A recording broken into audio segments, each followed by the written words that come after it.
There's something about the quiet of the night that makes confessions easier to hear. As the world slows and the lights go dim, strange stories begin to surface. Not screams or jump scares, just whispers, faint echoes of real people, telling tales that linger in the corners of the mind long after the screen goes dark. These are stories from Reddit, shared under usernames, but written in truth. Some are soft and strange. Some are quietly terrifying. And some, they feel just a little too real. So lie back. Let your thoughts wander through shadows. And if you hear something in the quiet between stories, it's probably nothing. Probably. Story 1. I got a random wrong number text at 1 a.m. I answered. A year later, I was in their wedding. A little over a year ago, I got a text at 1:04 a.m. Is the green one better or the gold one? Please answer fast. No name. No context. Just that. I was half asleep, but something about it made me laugh. I replied, green. Always go with the green one. 2 minutes later. Okay, thank you. I'm freaking out. I think I love him. And Nick, if this is a date? It's like a maybe date. I didn't have the heart to say wrong number. So I just said, then we're the green. Look good. Feel better. And maybe date the hell out of it. She texted back, you're literally a stranger, but I love you. Thank you. And that was a dot, or so I thought, because a week later, she texted again. Green was the right call. It was a date. His name's Eli. He smelled like cedar and stress.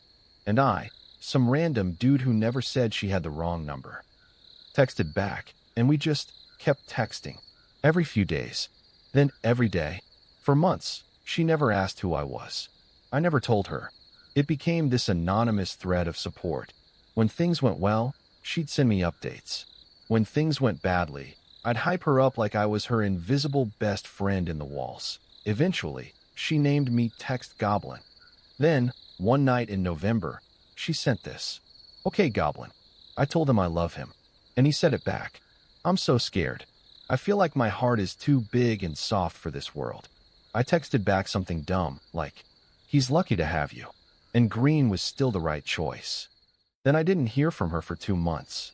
I thought it was over. Until January. I found out who you are. I froze. You used your real Spotify once. That's how I found your playlist. Then your profile. My heart dropped. I'm not mad. I actually have a question. Will you come to my wedding? As my text goblin. And that's how I ended up flying to Arizona last month, standing in a room full of strangers, watching a woman I've never met walk down the aisle, wearing a green ribbon in her hair, and winking at me from across the crowd that we hugged after. She whispered, "Thank you for picking green." And I said, "It was always green." I do totally apologize because I forgot her real name because I was so mesmerized by chaotic possible chances in the whole world, still saved in my phone as possibly chaos. Life is weird, but sometimes weird is kind. Story 2. My husband's bowels staged a coup after he tried to eat clean for 3 whole days.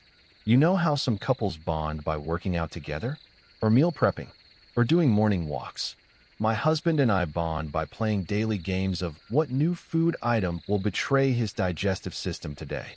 This week's installment began when my husband, 40M, decided he wanted to clean up his gut.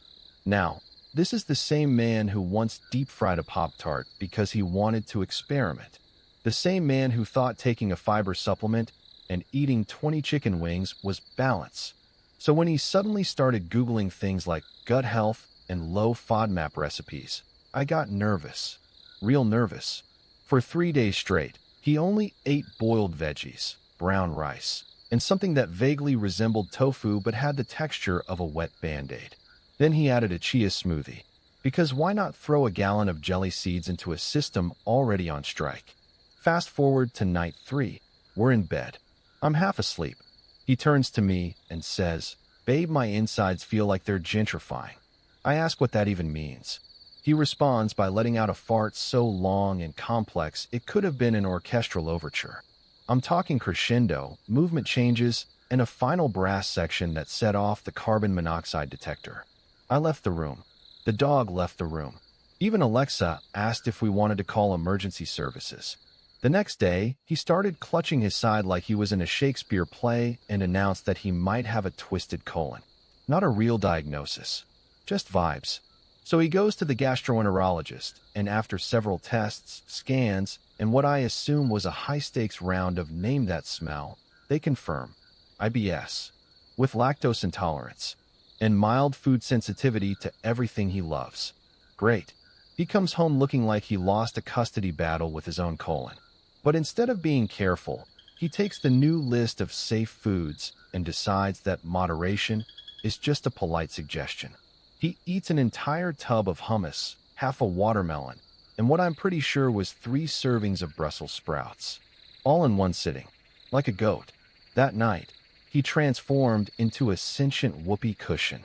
I had to Google how to safely open windows during a storm just to survive.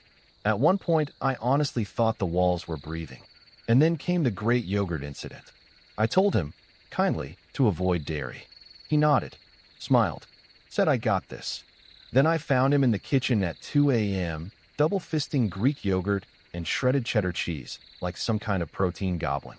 He looked me in the eyes and said, "The probiotics cancel the dairy. That's not how science works. That's not how anything works." Long story short, he's now grounded from unsupervised grocery shopping. I've removed all dairy from the house, and he's only allowed to have tofu if I'm watching. Also, the dog still won't sleep in our room. He has PTSD from last Thursday's cheddar hurricane. Marriage is beautiful, but sometimes it smells like death and poor decisions. A few weeks ago, I, 22F, wandered into a local bookstore just to clear my head. No plan. Just needed a quiet place and the comfort of flipping through random pages. While I was browsing, I noticed a teenage kid pacing near the gifts for dad table. He looked super unsure, holding a mug that said, "World's okayest dad," like it was either the best or worst decision of his life. I made a light joke, something like bold choice, and he laughed, then admitted he had no idea what he was doing. He said his dad doesn't really do birthdays, but they'd recently started talking again after a rough few years, and he wanted to make an effort. So, we spent maybe 20 minutes walking around, just chatting. He eventually picked out a leather journal and a nice pen. He writes sometimes, he said. Maybe this'll feel personal without being, cheesy. I wished him luck, he thanked me, and I assumed that was that. Fast forward to this past weekend. I was in line at a little street fair when someone tapped my shoulder. It was him. He smiled and said, "You helped me find that journal." He told me his dad actually teared up when he got it. Turns out, he's been writing little letters to his son in it. They've started taking walks together once a week, talking more, just trying. It's awkward, but real. He never would have done that if I'd gone with the mug, he said, laughing. I walked into that store for a quiet moment and accidentally helped a stranger reconnect with his dad. Life is weird, but in a good way. I accidentally joined a Zoom funeral and pretended to know the guy for 45 minutes. I swear this was not my fault. I, 19F, was trying to join my company's weekly team meeting and clicked the wrong link in our Slack thread. The link was labeled Zoom, 3 p.m., and I assumed it was ours. Nope, it was someone else's deeply somber, emotionally intense funeral service. I didn't realize at first. There were like 20 people on screen, most of them muted, a few crying. I figured maybe we were doing one of those check-in mental health meetings or something. Corporate America is weird like that. So I just sat quietly. Then someone started reading a eulogy. That's when I knew. And by the time I figured out I was absolutely, 100% in the wrong room, it was too late to leave without making it weird. I was front and center on camera. Named. Lit. Framed like a Wes Anderson character. No escape. So I made the only logical decision. I stayed. And I pretended. Now I don't know who Daniel was, but by the end of that Zoom, I loved him. I cried. I nodded in deep reflection. At one point, I whispered, "He really was one of a kind," to no one in particular. Someone messaged me in the Zoom chat saying, "You were his coworker, right?" I said yes. We worked together in the early days. Early days of what? I do not know. But the lie had been spoken. A woman named Claire told a story about how Daniel once drove 4 hours to bring her medicine when she was sick. I put my hand over my heart. Another guy recited a poem. I closed my eyes like I was feeling it in my soul. The worst part? They thanked me at the end for showing up. Called me Daniel's friend from work. Said it meant so much that I was there. Someone asked if I'd like to say anything and I panicked and said, he always made people feel seen. I don't know who I am anymore. Anyway, I sent flowers to his family. From the early days team. R.I.P. Daniel.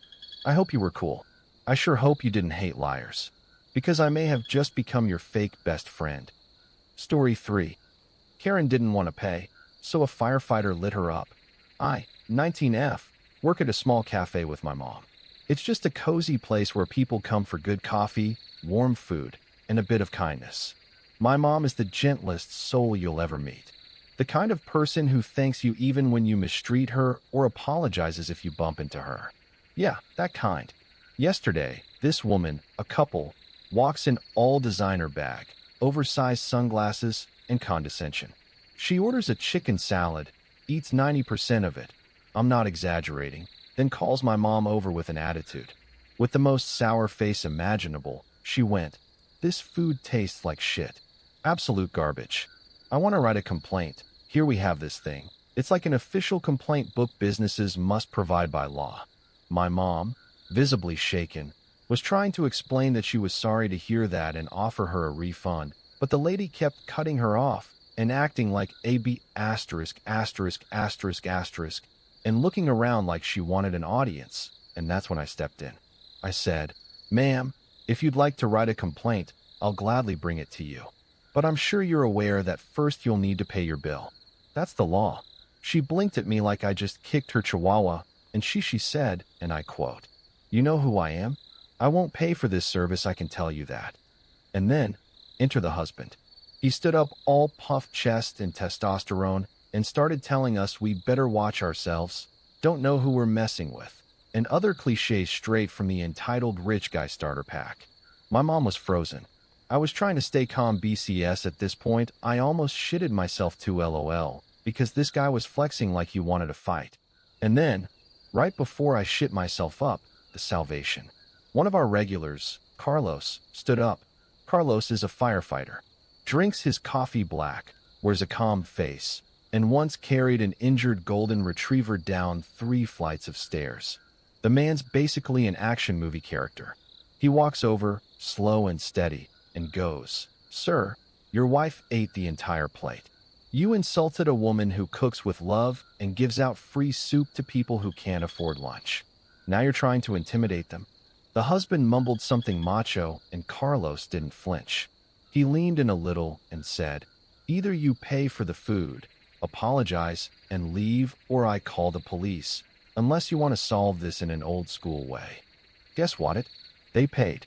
And not just the bill BCS, Carlos made sure they left a tip too. And then Carlos looked at me and said, "Add a bottle of water to their bill." She clearly needed something to wash down all that bullshit. Mic drop. Thank you, Carlos. Story 4. I watched a kid turn the library into a daycare, a therapist's office, and a cry for help, all in under an hour. A boy, maybe 10, walked into the library alone with a tablet, a juice box, and a backpack full of crumpled snacks. No adult, just him. He marched straight to the back computers like he'd been doing this for years. He played Roblox on full volume. No headphones. When I asked if he had any, he shrugged and said, "They're in my dad's car." But he's sleeping.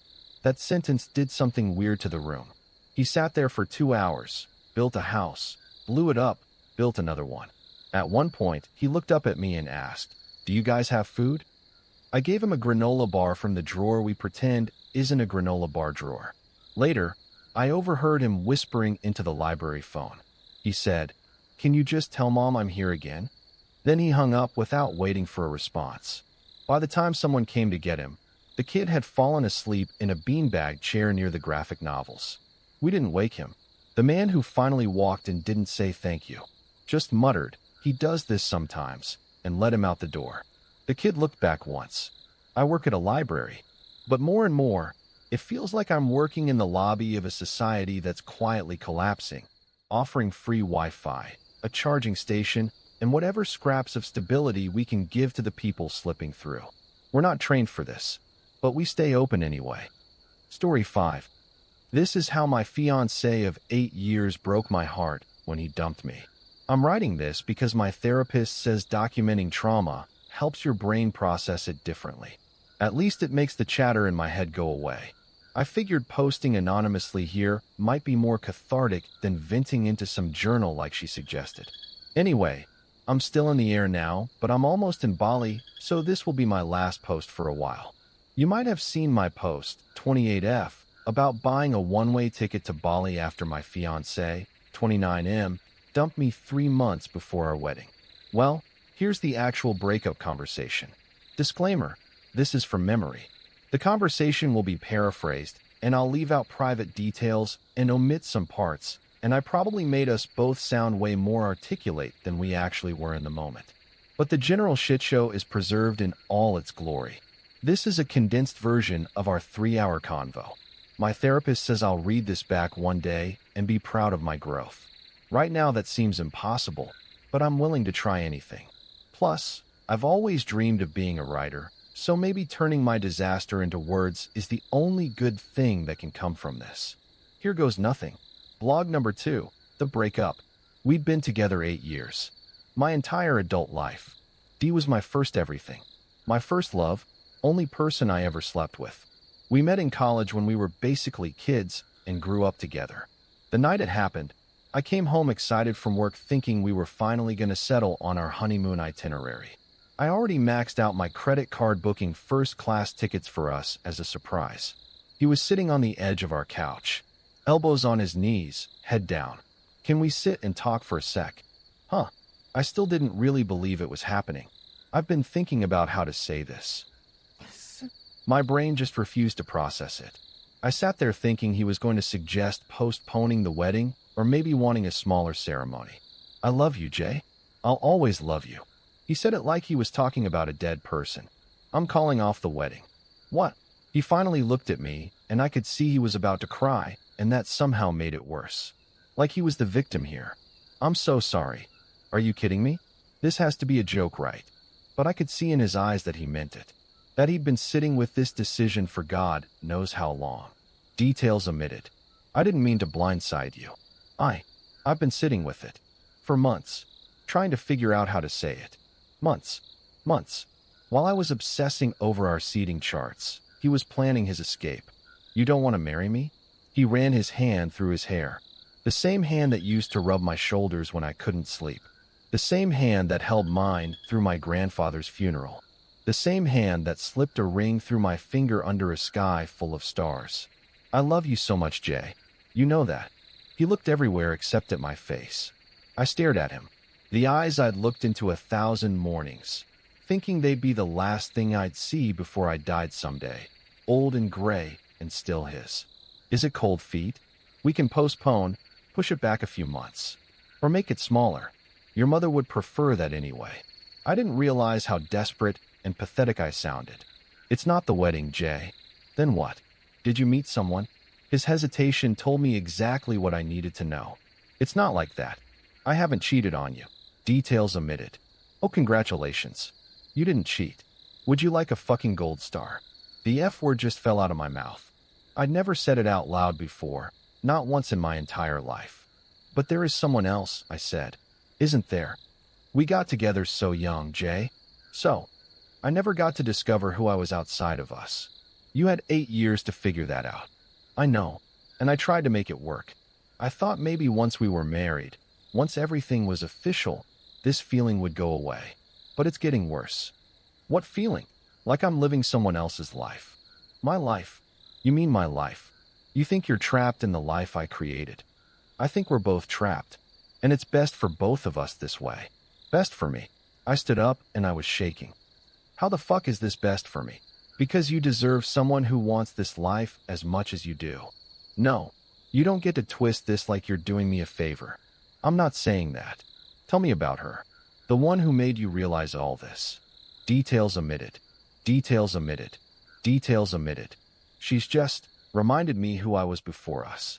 I felt dizzy after he said that, like I might pass out or throw up. Before us. Before us. like the last 8 years of our life were some kind of prison sentence he'd finally escaped. I looked at our balcony where he'd promised we'd drink coffee on Sunday mornings for the next 50 years, where we'd watched fireworks last New Year's Eve, bundled in blankets, his arms around me as he told me, "Next year, we'll be married already. I gave you everything.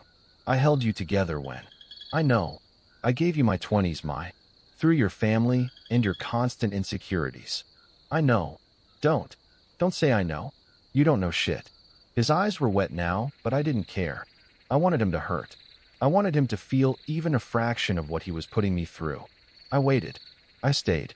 I planned this whole fucking wedding with your mother breathing down my neck. Boring wedding details / logistics omitted. He didn't interrupt me. He just watched me with this terrible patience that made me feel worse. And now what? You meet someone new and suddenly decide I'm too boring. That's not it. Then what is it? What did I do wrong? It's not you. I don't want this life. Then why the fuck did you build it with me? My hands were shaking now. Why let me buy the dress? Plan the menu? Why let me turn down that job at? I thought I could learn to want it. I wanted to want it. I stepped closer to him, and he didn't move. I didn't want to hurt you. I laughed, made a wild, unhinged sound I'd never made before. You didn't want to hurt me? Do you think this hurts less because you did it gently? Because you didn't stick your dick in first? Something inside me just exploded. I went to the kitchen and started grabbing things. Birthday cards where he'd written that I was the love of his life. I threw one across the room, and it fluttered pathetically to the floor. The framed photo from our trip. Us grinning like idiots in front of a waterfall. I hurled it, and the glass shattered against the floor, and it felt good. I smashed a few other stuff, including the mug B gave me. Sorry, B. D didn't move. He just sat there watching me destroy our life. I fucking loved you, I screamed. He nodded. I love you too. I still do. Don't say that. Don't you dare say those words to me now. I was standing in the wreckage of our relationship. This wasn't me. I didn't break things. I didn't scream. I fixed things. I made things better. But there was no making this better. Say something. What do you want me to say? Say you're sorry. I am. Say you'll fix it. I can't. I lost it completely. I shoved him as hard as I could, and he stumbled back against the wall. Then I was hitting him, both hands against his chest, trying to crack him open and find the old D somewhere inside. The one who picked flowers from parking lots and made me pancakes when I was sad. I know hitting someone is fucked up and wrong, and I apologize, and will control my emotions better next time. He didn't stop me, didn't try to grab my hands, or defend himself. He just absorbed my rage. You fucking stole everything. My youth. My life. My goddamn future. I know. Stop saying you know. My throat went raw. His hands came up then, catching my wrists. His touch was so familiar it broke me all over again. I collapsed against him, and he wrapped his arms around me, and for one completely fucked up minute, I pretended this was just another fight. Just another thing we'd work through together like we always had. And then he started crying too. He just broke apart right there in front of me. Somehow that destroyed me more than anything else. Because I still loved him, even while I hated him. I should go, he said eventually. He disappeared into our bedroom, and I heard him pulling out the suitcase we'd bought together for our trip to Maine. The one he'd apparently already packed while I was busy planning our honeymoon. When he came back with his bag, I was sitting on the floor next to the broken glass, staring at nothing. Jay, please look at me. I refused. I kept my eyes on my hands folded in my lap. I'll stay at M's for a bit. Take as much time as you need here. He walked to the door.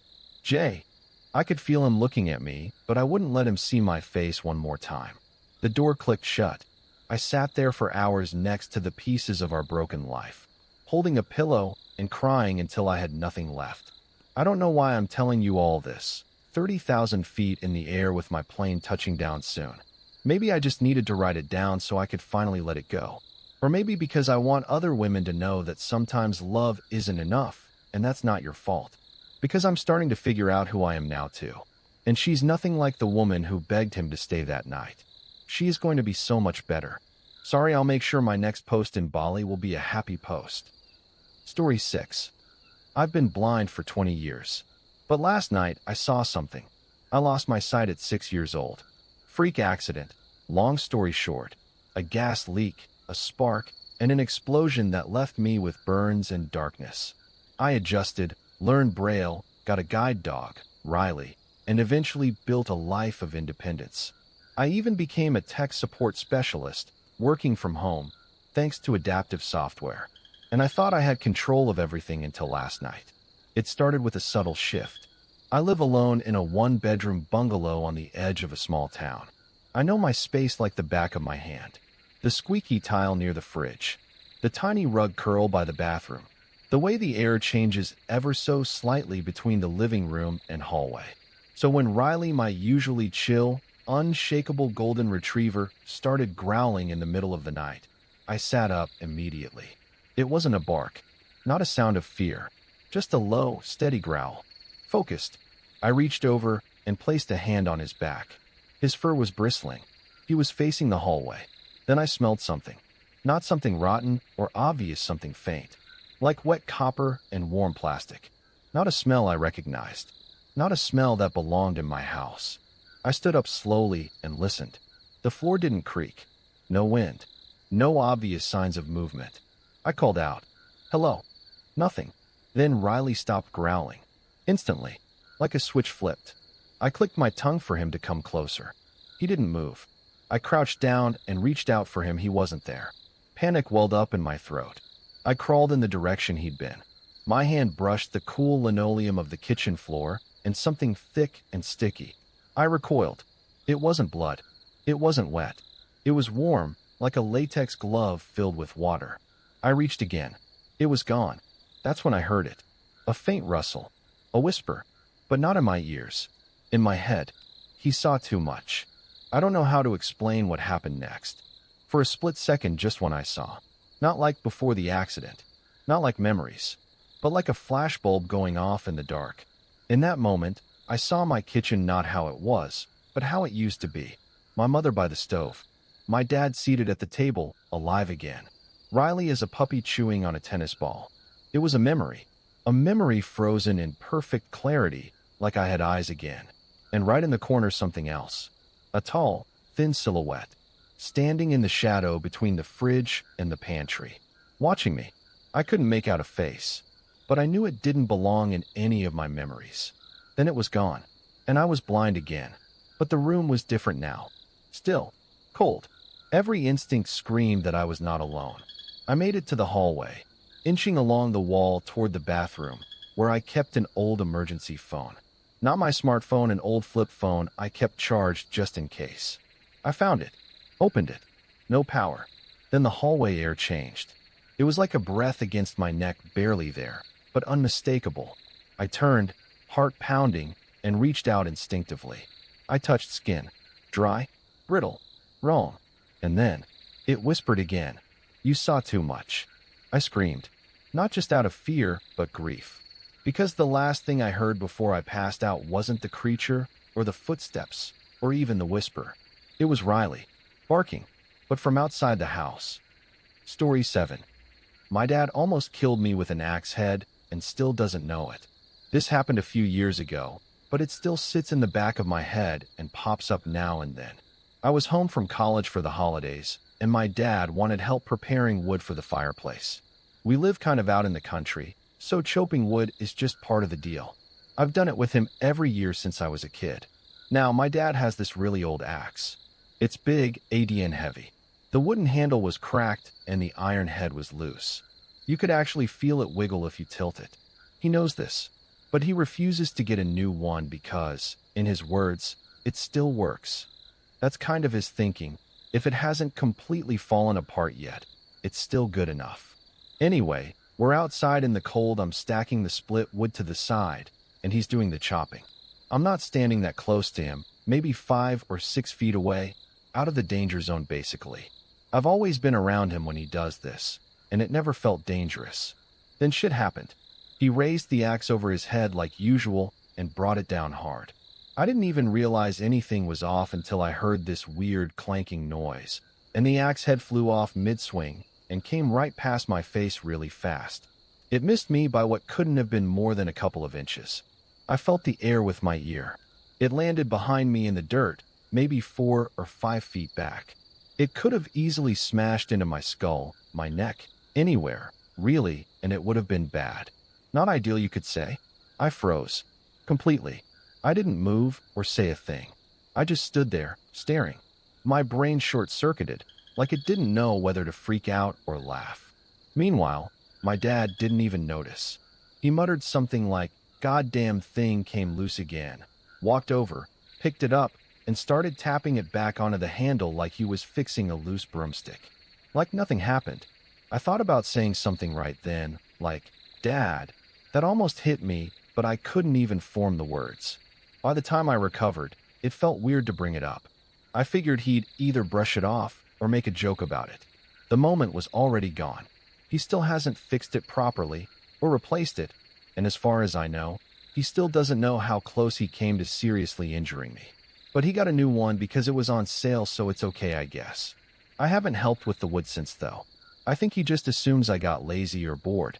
But the truth is, I don't trust my dad around axes anymore. Maybe I'm overreacting. Maybe it was a freak accident, and I'm being dramatic. But man, that thing was close. Too close. Story 8. I saw a clown fight in Mexico. I got to visit Mexico City last year, and when we were coming from a bar, we saw a group of men dressed as clowns yelling at 2 other clowns. From what I could understand, the 2 clowns insulted one of the other's girlfriend. It rapidly escalated into a 3v2 clown brawl, and one of them threw a bicycle onto another clown, and they were throwing chairs as well. Security for the business they were outside came out and started yelling at them, and 4 of them ran off, leaving 1 clown dazed on the ground before he stumbled away as well. Nocti pause here. I must admit that I laughed at this one. Story 9. The stranger in my life. There's a man in my life that I have never met. I don't know his name, his age, his profession. I don't know what he looks like either. I don't know whether he has a family or whether he is married or single. I don't know his griefs and accomplishments, his opinions or personality. But every now and again, he will mistakenly give out my phone number to random offices and internet websites, and I will get little bits of information about his life that, despite their mundanity, give me a tremendous amount of joy. I know he missed some doctor's appointments a couple of years ago, which worried me a little, but he should be all right since I've kept hearing from him since. I hope he changed practice. The secretary who called me had a rough tone I didn't appreciate for him. When I first got the repeated calls from the practice, I found it an inconvenience to have to call them back, tell them they're mistaken, to listen to voice messages being scolded for something I was so far removed from. Who is this man, this stranger, disrupting my privacy, my life? But then I got the call from the garage when his car was ready for pickup. The mechanic on the line was so happy, triumphantly announcing, "Good morning. Your Kangoo is ready for pickup."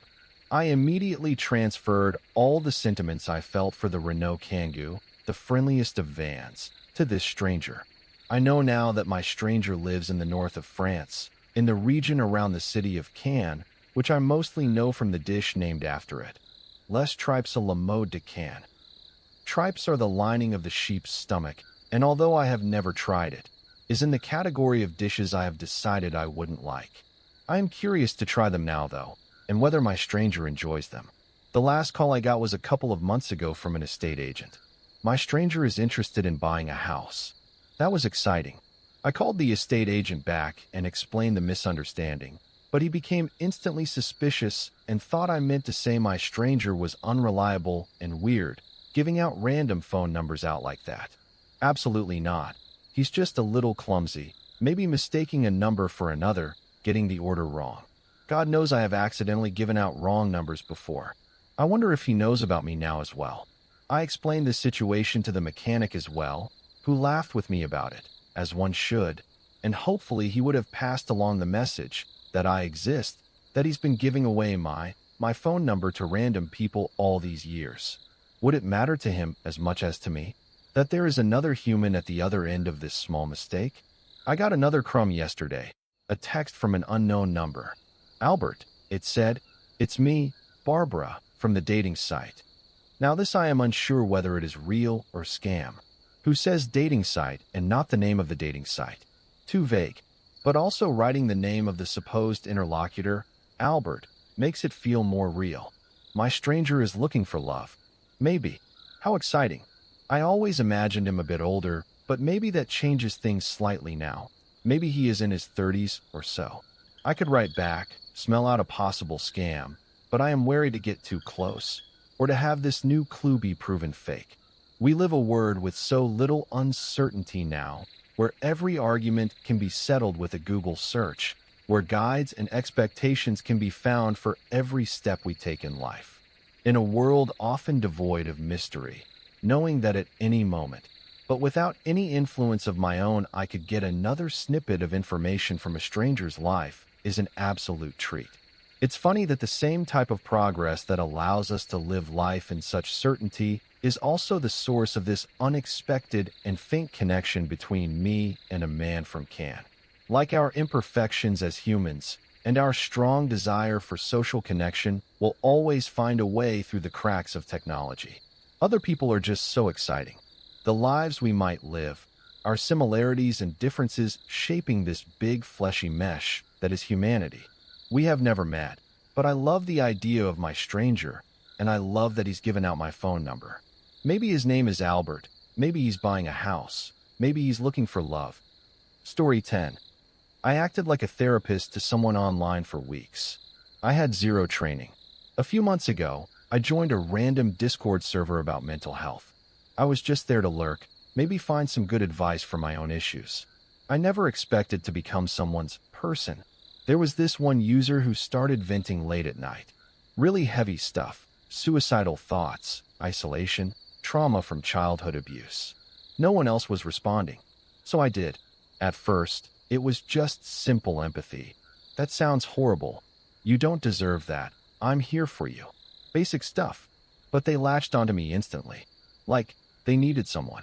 They started demanding me every day. Sometimes paragraphs. Sometimes just, I want to disappear. I panicked the first time, but I kept responding. I Googled how real therapists talk, borrowed phrases like, what would make today feel manageable? Or you deserve grace. It worked. They calmed down. Again and again. They told me I was the first person who ever listened. That they didn't think they'd make it to Christmas. But then I came along. They called me their light. They said I saved their life. And all I could think was, I'm just guessing, man. I'm just a tired 22-year-old who watches too much YouTube. I started to feel like an imposter. Every time I typed something, I wondered, what if I say the wrong thing and they actually do it? But I couldn't stop either. If I ghosted them, what if that was the push over the edge? Eventually, they told me they started therapy for real. I congratulated them like I was proud, like I was their mentor or something. They still message me sometimes, but less, which is a relief, but also weirdly painful. I never told them I have zero background in psychology, not even a single class, just vibes and Google. They think I helped save them, but the truth is, they might have saved me too, because for once, I felt like I mattered to someone. I still don't know if what I did was right. I just know I tried. Story 11. I turn 18 in 10 days. I have 10 days to escape my evil father. Not many kids can say they have a superhero for a father. My dad was an amazing man. He was the coolest person in the world. Known as our town's superhero, he used his newfound powers to bring down evil villains who threatened to take over. Nobody knew how he and a number of others acquired their abilities. There were rumors of a chemical explosion in the power plant. Some people even believed my dad was from a different planet, while others were convinced it was natural human evolution. My dad could shoot lasers out of his eyes, and he was super strong. When I was 7 years old, he single-handedly stopped the cerebral drainer, a psychopath with a vacuum-like power who took the lives of 10 innocent people, sucking out their brains in broad daylight. Dad saved a child live on local TV, swooping down from the sky and telling the panicking crowd everything is going to be okay. Then when I was 12, Dad took down Rat Face, a villain who filled the streets with disease-ridden rodents. My dad was our town's superhero, and in exchange for keeping his secret from the rest of the world, he protected all of us. He was the best superhero and father by day and family man and loving husband by night. I was Millie Myers, a completely ordinary high school girl and daughter of Starman. It wasn't out of the ordinary for the press to be swarming our door when I got home from school. Pushing through the crowd of my dad's adoring fans, I flashed my perfect smile at the cameras. As Starman's daughter, I was yet to reveal my power to the town. I could tell they were gunning for it, their wide and frenzied eyes raking me up and down. The older I was getting, the less patient the town was. Dad told them in a press conference that I was just a late bloomer. Channel 7 News was waiting for me at our front door, immediately sticking a microphone in my face. I was told not to talk to the press. I was tired, and the cameras were hurting my eyes. The anchorwoman, Heather Carlisle, was already yelling in my face. Millie Myers, is it true your father is currently interrogating the son of the infamous villain, Six Eyes? Six Eyes was the opposite of my father. Dad strived to protect our town and everyone in it. Six Eyes, who was famous for the mutation that came with his ability, sought to destroy it. It was almost a year since he had brainwashed the mayor and almost taken control of our tiny town. Dad did manage to apprehend him, only for Six Eyes to break out of prison 2 weeks later. His 18-year-old son, Cartwright, wanted nothing to do with him. He had even legally changed his name to get as far away from his father as possible. The boy was only in town for a few weeks, on vacation from college. However, over the last few days, my father had reasons to believe Six Eyes was in contact with his estranged son. So, he planned to question the kid on his dad's whereabouts. I twisted around, maintaining a wide smile. No comment. I told the cameras. The anchorwoman nodded slowly, thrusting her microphone further into my face. I had to hold back a sneeze. But your father is interrogating him now, correct?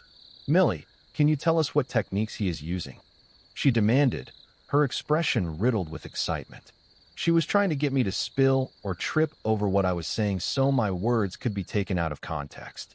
But I was already heavily media trained not to say a thing. I couldn't say the same for when I was a little younger. I blindly told the press a lot of things I regret. Dad didn't get mad easily, but his smile did start to slightly falter when I told Channel 7 our family's business. Shutting the press down, I shook my head, making sure to stretch my lips into a big, cheesy grin. Just like my dad told me. I cleared my throat. Rest assured, Cartwright is in good hands. I can promise you all that. I nodded at the crowd, making direct eye contact with each of them. Dad said if I wanted the crowd to believe my earnest words, I had to look into each and every eye and mean it. That's what I did. As we all know, the son of Six Eyes is not a bad person, and we should not blame him for his father's crimes. I cannot speak for my dad, but I can assure you, he will find the villain's Six Eyes. I held my breath, pausing for just enough time for the crowd to register my words, and bring him to justice. When I turned to open my door, the spell was broken, more questions thrown at me. Millie, is it true you have not inherited your father's abilities? Someone else screamed in my face, and I choked down a yell. Millie Myers, can you tell us more about your father's interrogation? I shrugged. I don't know. He's just talking to him. Millie, a wide-eyed redhead followed me, stumbling over my mother's rose garden. When he carelessly stamped on a blooming rose, I resisted the urge to shove him back. He looked like an amateur, a college kid, maybe, armed with just his iPhone and a dream. The guy got close.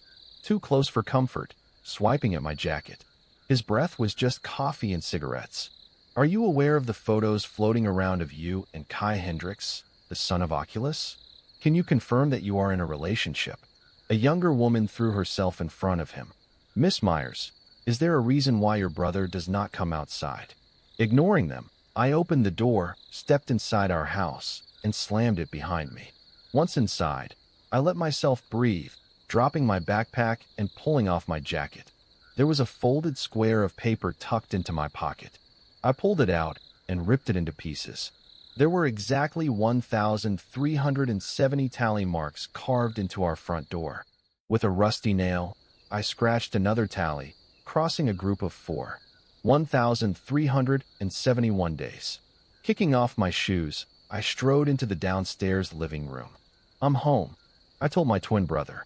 Ethan Myers was born 3 minutes after me. We weren't classed as identical twins, but Mom was convinced we were. Both of us had thick brown hair, bearing our mother's soft features. While I kept mine in a strict ponytail, Ethan's had grown out lighter and cullier than mine, hanging in dark eyes. Ethan was the Myers twin who was not in the town spotlight. My brother was in his usual place, sitting on the couch, knees pressed to his chest, half-lidded eyes glued to the corpse of our TV. The screen had been hollowed out a long time ago. I skipped into the kitchen and filled a glass of orange juice, took a quick sip, and headed over to my brother, pressing the drink to his lips. Ethan didn't respond for a moment, before his lazy eyes rolled to me, life erupting into his expression. He gulped it down, juice trickling down his chin. When I withdrew the glass, he shot me a grateful smile. I winced when he straightened up, the sound of jingling metal sending me stumbling back. "Thanks, Mills." He held up his right hand, just like when we were little kids. "High five." I ignored his childlike grin, hollowed-out eyes penetrating right through me. Ethan was never looking at me. He was always looking over my shoulder. But when I followed his gaze, there was nothing there. I ruffled his hair, resisting the urge to wrap my arms around him. But I had to keep my distance. I stepped back, my gaze trailing the ceiling. "Where's Dad?" Ethan's eyes traveled back to the TV, his lips pricking into a smile. "Basement," he said. "Daddy is interrogating the villain's son." I nodded, pulling my switch from my bag and dropping it into his lap. It used to be Ethan's. In fact, he had carved his initials into the back. "You can play with this, you know." I forced out, trying to stop my hands from trembling. "You don't have to keep." I turned to the shattered TV screen, my heart catapulting into my mouth. Ethan didn't look at me, his gaze boring into the TV. He didn't respond, so I headed towards the basement door. But not before my brother let out a hysterical giggle. When I turned to him, Ethan was 17 years old, laughing at invisible cartoons. "Do you expect me to play with no fucking hands?" I didn't, or couldn't, reply. "Hey, Millie," Ethan hummed, when I pulled open the basement door. The chill that followed set my nerve endings on fire. My brother's voice was deeper, no longer the childish giggle I'd gotten used to. In the corner of my eye, his head turned towards me. Standing on the threshold for a fraction of a second, I think part of me wondered if Ethan's mind had pieced itself back together. "Mom wants juice too." My twin's voice was suddenly so small. "Can you get her some?" I pretended not to hear him, skipping down to the basement. Ignoring how cold each step was, the ingrained red dried into concrete. The best part of my day was visiting my father while he was working. I held my breath, easing my way down each step. "Hey, Dad," I called, easing myself through the dark. I always made sure to announce my presence. "Daddy." I pulled my lips into the biggest, cheesiest smile. "I'm home." "Pumpkin." Dad's voice echoed from the bottom of the stairs. "How's my favorite girl doing?" Moving further down the stairs, I could hear screaming, wailing, sobbing. There were specific rules I had to abide by when stepping inside the basement. I had to be extra quiet if my father was doing superhero business. Over the years, though, Dad had relaxed the rules a little. When I pushed through the plastic sheeting, Daddy had already opened up the boy's head. It's not like I was surprised. He'd moved away from the interrogation stage a long time ago. Starman stood in a simple suit and tie, a white coat draped over. My father was young for his age, dark brown hair and pale features. Cartwright didn't look so good, lying on his back, his half-lidded gaze glued to the ceiling. I could see sharp red spilled across the floor and the bed he was strapped to. Starman loomed over him, cradling the boy's jerking head between blood-slicked gloves. The closer I got, I could see the exposed meat of the boy's brain leaking from the pearly white of his skull. Closer. Cartwright's body was quaking, his wrists straining against Velcro straps. My father's fingers gently stroked across the pink of his brain, tiny sparks of electricity bleeding from his index. Starman's grin widened, and I watched the villain's son writhing under his touch. I could see the tiny sparks of electricity running from Dad's fingers, forcing his victim into submission. The villain's son's eyes rolled back, a wet-sounding sob escaping his lips. He was still conscious and could feel everything. Starman lifted his head, his eyes finding me. Sweetie, how was school? He let go of Cartwright's head, delicately changing his gloves for brand new clinical white ones. Your teacher called about a certain test you have been trying to avoid. Dad tooted, swiping his bloody hands on his coat. When Cartwright tried to wrench from the bed, he knocked the kid back down with a laugh. Millie, I did say, there will be consequences if you flunk your tests. He gestured for me to come closer with a blood-drenched glove, and I did. Starman prodded a single finger into the raw flesh of Cartwright's brain, and the boy screamed, writhing, blood running thick from his nose.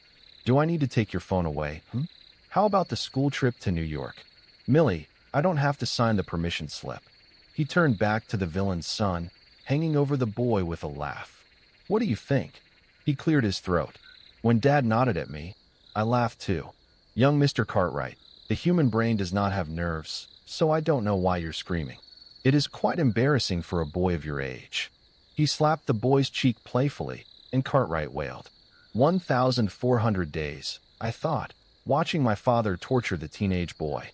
1,400 days since Starman walked into our house, burned down our door, and announced himself as our new father. I was 13 years old in middle school. Ethan and I were watching TV in the living room, and there he was, Starman, with his signature grin, standing between the melted remnants of our front door. Stella, our little sister, squeaked in delight. Starman. She jumped off of the couch. Ethan gently dragged her back, holding her to his chest. Hey, Mom, he yelled, his voice shaking. There's someone at the door. Starman chuckled, taking a step inside our hallway. Oh, no, I'm not here for your mother. 1,400 days since he murdered our mother, lasering her head cleanly from her shoulders when she threw herself in front of us and begged him to take her. There was wet warmth running across the concrete floor. I barely noticed, hopping over it. 1,400 days since Starman burned our little sister alive in front of our eyes. Starman didn't want 3 children. He wanted 2. 1,400 days since our father nailed wooden planks over the door, announcing Ethan and I as his legacies. Ethan started to spiral. He tried to escape out his bedroom window, and then more dangerously, jumping off of the roof of our house, and that just made our father angry. He burned a hole in the TV and then hollowed out the screen. Starman just wanted a son and a daughter. That's what he told my brother. He could not procreate because of the mutation causing his ability, but he had always wanted children. Starman promised us he was going to be the best father anyone would ask for. And he was. 100 days after murdering our mother and sister, Ethan and I were plunged into the town's spotlight. These are my children, Starman told a crowd of flashing cameras. He wrapped his arms around the 2 of us, pulling us closer. Asterisk, ladies and gentlemen, I would like you to meet Millie and Ethan Myers from my first marriage. Starman addressed the crowd with earnest eyes. I know what you're thinking, and no, these 2 are little rascals. He ruffled our hair a little too hard, and I made sure to laugh and smile and not cry. Millie and Ethan do not share my abilities. His lips spread into a grin. Yet, that word had been hanging over me since the press conference. Yet, presently, Dad was crawling in my head again. Smile, Millie. I did, smiling so much, blood pooled from my lips. Dad promised neither of us would be sad again. We wouldn't fear him or anything else. In fact, we were going to be happy, smiling, perfect children forever, his shining legacies he would dangle in front of the town on our 18th birthday.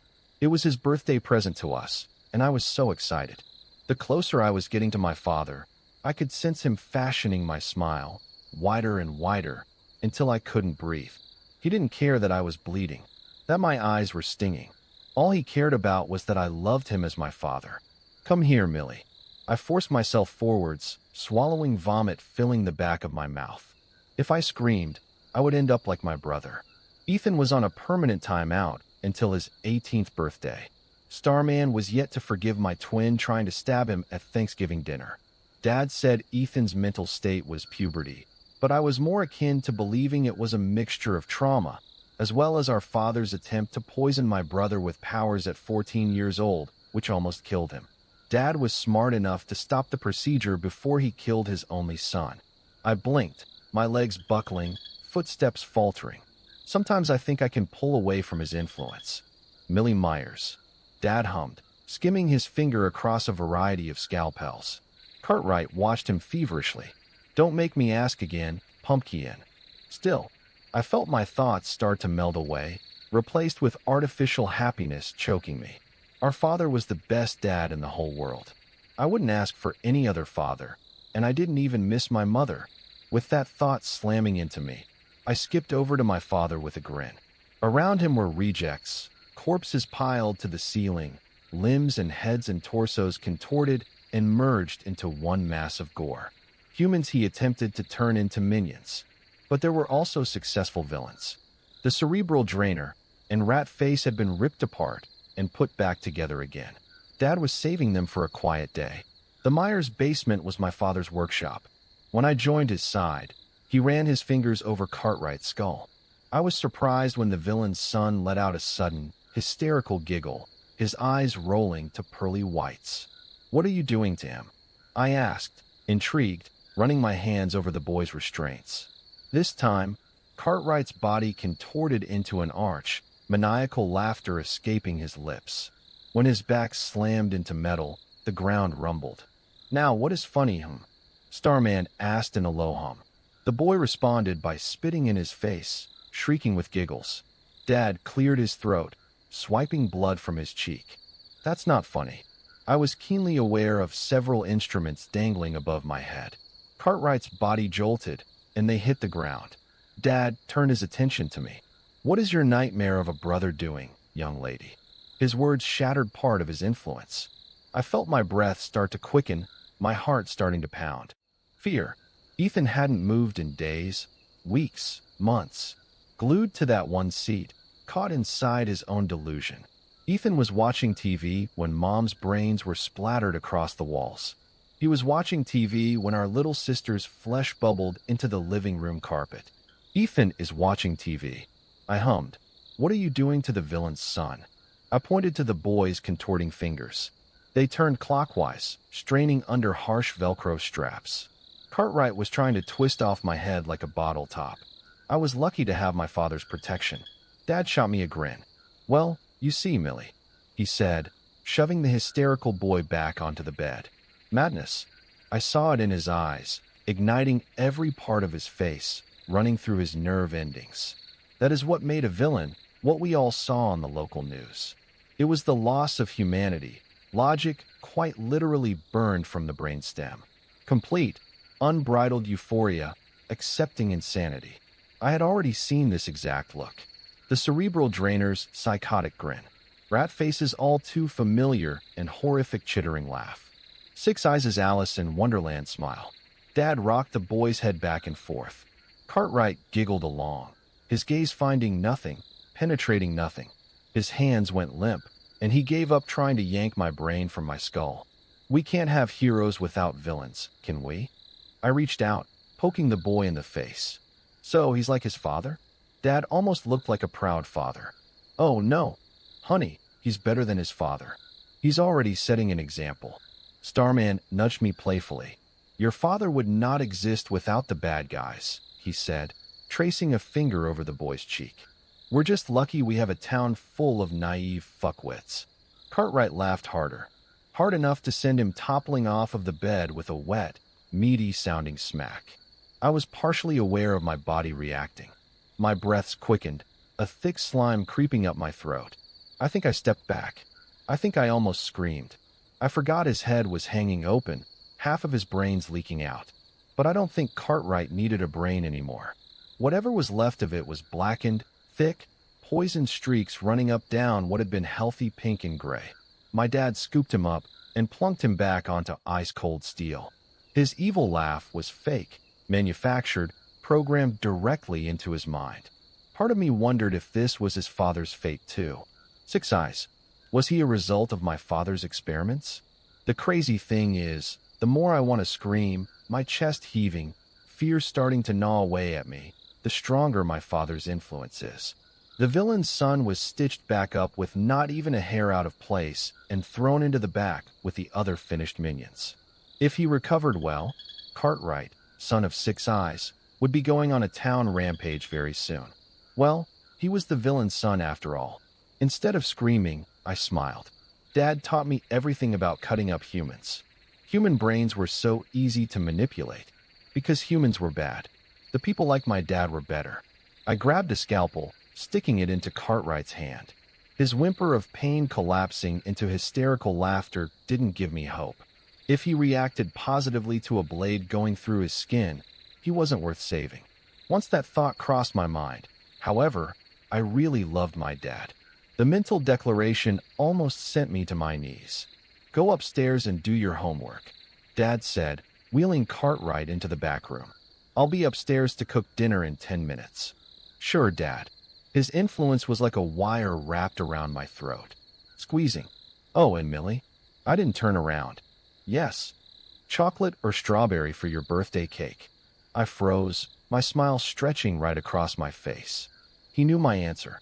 Dad baked us a cake 4 hours after I trashed the slimy remnants of my little sister. Starman forced me to peel my sister from the carpet and dump her in a trash bag. I could still smell her charred flesh hanging in the air. Starman made a giant chocolate cake and frosting. He made us eat every single morsel. Every bite was agonizing.